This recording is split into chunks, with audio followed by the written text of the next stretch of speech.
Assalamualaikum, kita berjumpa dengan info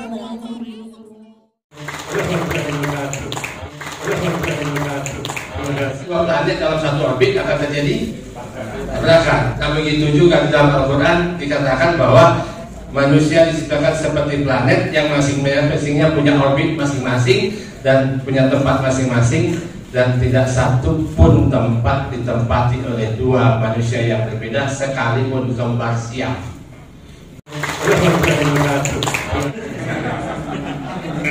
Kalau ini utang kepada anak selesai, utang kurikulum selesai, utang pengawas selesai, utang semuanya selesai. Maka selamat. Kita berbicara dan menulis. Nah, di dalam menyusun TP itu tidak boleh hanya produktif saja, tidak boleh yang reseptif saja. Nanti apa ya, anak di dalam 1 bulan belajar fakul masmo atau mendengarkan saja berngomong, bisa membaca saja tanpa menghubungi apa. Jadi minimal di dalam 1 TP itu nanti pembelajarannya di modul memuat 2 minimal. 1 itu yang reseptif, 1 itu yang produktif. Jadi anak misalnya mendengarkan dulu lalu menulis, boleh. Anak misalnya menulis lalu berbicara, boleh. 4-4-nya boleh. Anak pertama misalnya membaca. Setelah membaca mereka menulis, setelah menulis mereka berbicara, setelah berbicara lalu mendengarkan, boleh seperti ini. Jadi penyusunan TP-nya jangan per elemen, tetapi dalam 1 TP itu adalah kumpulan dari 4 elemen atau sekurang-kurangnya 2 elemen, yaitu elemen reseptif dan elemen produktif. Reseptifnya boleh diambil menyimak, atau reseptifnya boleh diambil membaca. Produktifnya bisa diambil berbicara atau diambil menulis. Ya. Nah sekarang kedalaman materi tunduk saja kepada CP yang ada. Kalau CP yang ada tidak menuntut adanya pembahasan misalkan tanda khobar fi'il fa'il, nanti naibul fa'il lalu kemudian masdar dan sebagainya, ya jangan sampai itu mau berat-beratkan sendiri. Jadi soal materi tunduk saja kepada yang ada di CP. Ya, di CP kan ada misalkan tema yang itu adalah ta'aruf, perkenalan, ya. Lalu misalkan menyebutkan apa tema-tema alam sekitar yang terdekat dengan anak. Tanpa di situ misalkan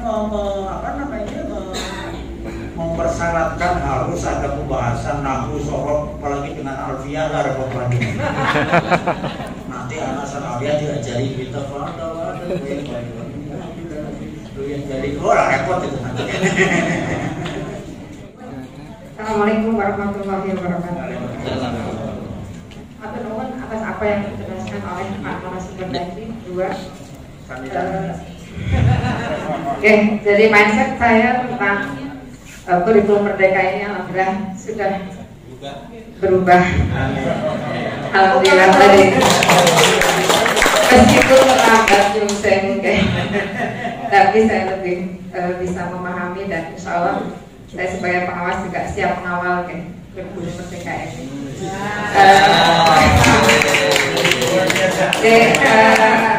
Yang saya ingin tanyakan pada saat sekarang ini adalah saya fokus ke proses pembelajarannya deh Bapak.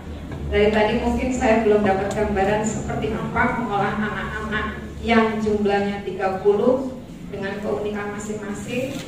Apakah kita juga proses mengajarnya itu juga dengan misalnya ada 30 anak dengan 30 level begitu kan?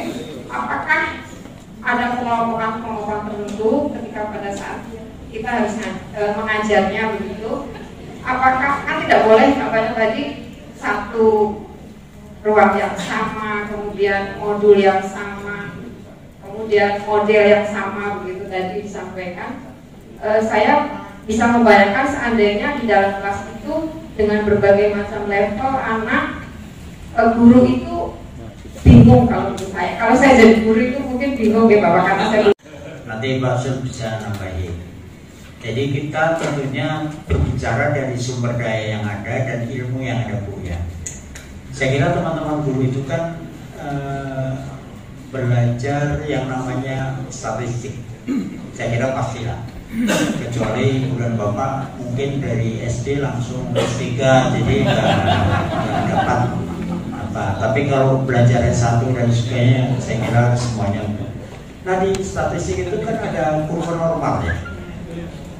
Nah dari kurva normal itu kita bisa kelompokkan anak paling tidak menjadi 3. Jadi kelompok atas, kelompok rata-rata, dan kelompok bawah. Nah, saya menjadi heran ketika 30 anak kemampuannya berbeda-beda diajar dengan ini yang sama, itu malah saya jadi heran gitu. Iya, itu bisa gitu ya. Iya, kok bisa? Bertahan 70 tahun. Iya, begitu. Kenapa itu tidak bingung? Iya. Jadi bisanya itu gini, Bu, apa namanya? Apa iya lalu kemudian anak yang sulit. Jadi ini kan gini, mudah menyampaikannya, tapi bagi guru ya betul. Tetapi tidak mudah bagi anak untuk mengikuti kan. Nah sekarang kita mau pilih yang mana? Jadi kalau saya katakan sih ya, kurikulum merdeka, yang merdeka itu siapa sebetulnya? Bukan, yang merdeka siapa? Sebenarnya tidak semakin tidak merdeka. Tetapi guru tidak semakin merdeka dalam rangka hikmat melayani anak belajar. Iya. Jadi nggak apa-apa di kantor belum yang ini anak. Iya, kita kan tadi kan kita ada karena ada anak kan. Iya. Ada anak didik. Jadi solusi dari saya, kenapa guru ngaji yang tidak belajar pedagogi bisa? Kenapa teman-teman kita yang sudah belajar lebih dari pedagogi, bahkan andragogi dan apalagi yang gogi Enggak bisa. Tidak bisa, gitu loh. Ini persoalannya tidak bisa atau belum mau mencoba. Tidak mau. Ya. Jadi mungkin karena ini kebiasaan aja. Kalau kebiasaan kita bangun tidur lalu apa tadi? Usolli sholat subuhi kodohan ilahinara, ya selalunya kodo. Jadi ini apa namanya proses apa namanya pembiasaan. Lalu yang kedua kita coba siasati dengan statistik tadi gitu ya. Jadi tidak 30 lalu ibu bapak membuat apa LKPD 30 jenis ya. Ini nanti merdeka anaknya jenengannya keluar ya. Jangan gitu lah ya. Iya. Itu maksud. Baik. Keberagaman anak itu dan 30 anak yang beragam Rasulullah. Dan itu persoalan kan. Tapi kenapa Pak ada di kelas Bapak Ibu? Kenapa? Hah? Karena itu kemampuan itu sudah ada sebetulnya. Cuman selama ini diakui oleh tuntasnya penyampaian kurikulum, bukan urusan anak. Kalau kita ngurus anak pasti bisa. Karena ibu pusingnya gini, bingungnya karena membayangkan, tidak melaksanakan. Nah kalau melaksanakan pasti ketemu jalannya, pasti. Jadi salah satu contoh tadi gini, berarti dari beberapa tadi katakanlah ada 5 anak yang dari bawah tidak bisa, 5 anak yang sudah sangat bisa, dan yang di tengah-tengah ini ada 15 anak atau berapa anak yang bukan 10 ya, 15. Nah, anak yang sudah bisa nggak dikasih tugas mandiri? Bisa.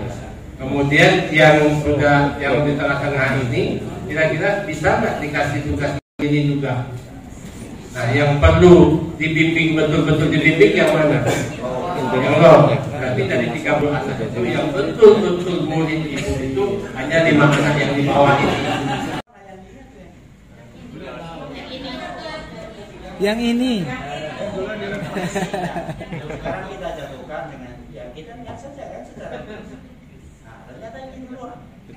Nah ternyata berat saja tidak mempengaruhi apa kesimpulannya jatuhnya satu benda. Jadi misalnya kalau bapak dan ibu kenapa pesawat yang begitu besar bisa terbang gitu ya. Jadi ketika kita mengajar sesuatu, anak itu kalau mau belajar apa sih sesungguhnya ini? Saya dulu belajar matematika, saya dulu orang yang benci matematika. Kenapa? Karena waktu itu begitu sudah tangan ulangan macam-macam.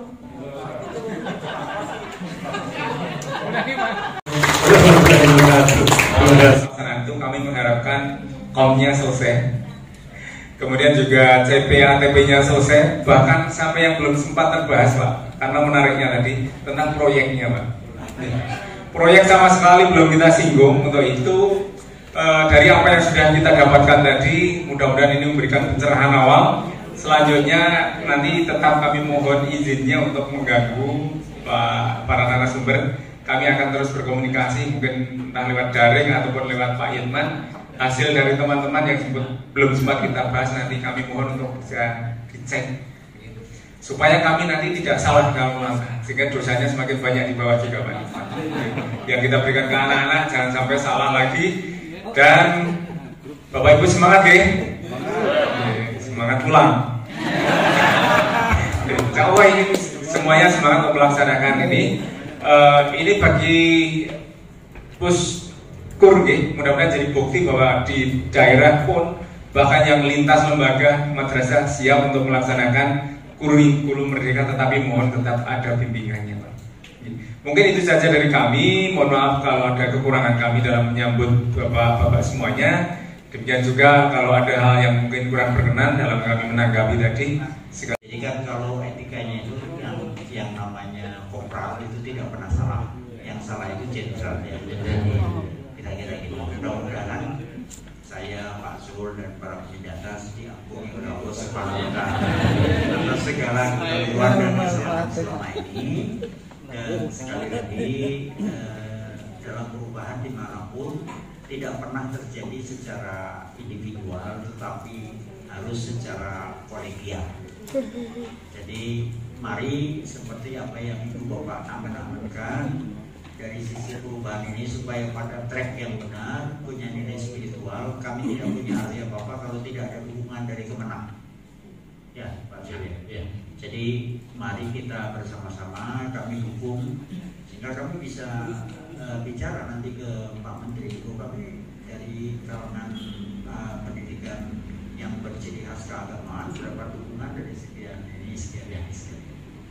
Saya kira itu, dan sekali lagi mohon maaf apa yang telah kami sampaikan, mungkin ada yang kurang berkenan di hati Bapak dan Ibu sekalian. Dari Taufik wal Hidayah. Assalamualaikum warahmatullahi wabarakatuh. Waalaikumsalam. Yang sama-sama kita hormati Bapak Pengawas, Bapak ya, Kepala Sekolah, baik di sini maupun dari tamu dan beberapa Pak Syekhuddin ya, Bapak Ibu, dan syukur alhamdulillah Allah mempertemukan kita di ruangan ini. Pertemuan manusia itu Ustaz Mulas 100% ya. Dan tidak ada yang patut kita sesali apapun kondisinya. Dan sebelum ke sini saya kemarin bulan yang lalu dengan tim penyusun panduan di Kemenang. Masuk beliau ini mestinya ada di situ. Dan di situ agak lebih kencang lagi dari tadi itu agak lebih ini ya soft sedikit gitu ya. Di sana karena para penulis pada itu yang hadir ya kita ngomong terus terang saja bahwa Islam itu turun misi utamanya pendidikan. Islam itu turun misi utamanya pendidikan, dan dia memparipurnakan ajaran-ajaran sebelumnya, dan dia diturunkan dalam situasi yang sangat sulit. Nah, itu sebuah indikasi bahwa pendidikan kalau berbasiskan agama, sesulit apapun situasinya, dia pasti ampuh. Ya betul itu. Secara sains, tapi Ibu dan Bapak kalau kelas sejarah kapan? Itu artinya Ibu tahu secara sains tapi tidak bertindak secara saintis. Garang dapur. Jadinya garang dapur ya. Karena kalau sama juga maaf, kalau Ibu dan Bapak masak mie instan itu bumbunya itu dicampur pada saat rebus atau dipisah pada saat Jadi setelah mateng. pokok dengan kalau masak ini benar, kalau masak saya kok nggak benar. Terima kasih. Oke, beri plus untuk narasumber kita Bapak Joko Dari adalah kedatangan ke bulan kurikulum merdeka. Bapak